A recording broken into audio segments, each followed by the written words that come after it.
contestation électorale en Guinée. Plusieurs centaines de manifestants habillés en rouge ont convergé lundi vers le siège de la CENI à Conakry pour contester les résultats provisoires du scrutin du 27 juin. Devant un dispositif policier important, ils ont appelé au recomptage des suffrages. Ils ont volé notre président. Ils ont volé notre président Sidya Touré. Nous voulons la vérité. Nous voulons la vérité. La proclamation, ils ont volé. Le président de la CENI, il a volé. Il a volé. Nous voulons la vérité maintenant en Guinée. Nous avons constaté que a été bafoué, a été manipulé.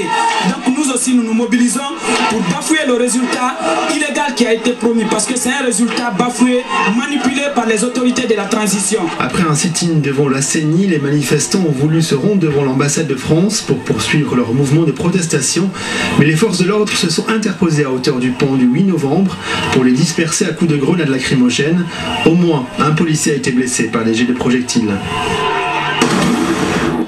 Une partie des Guinéens est dans la rue ce lundi pour protester contre de prétendues fraudes au premier tour de l'élection présidentielle. Des fraudes dénoncées d'abord par les candidats. D'abord Sidya Touré, candidat de l'Union des forces républicaines, l'UFR, arrivé 3e avec un peu plus de 15% des voix. Cette élection a été malheureusement entachée vraiment de graves irrégularités, très graves. Nous les dénonçons et cela fait que nous attendrons les résultats de notre requête auprès de la Cour suprême avant de les reconnaître.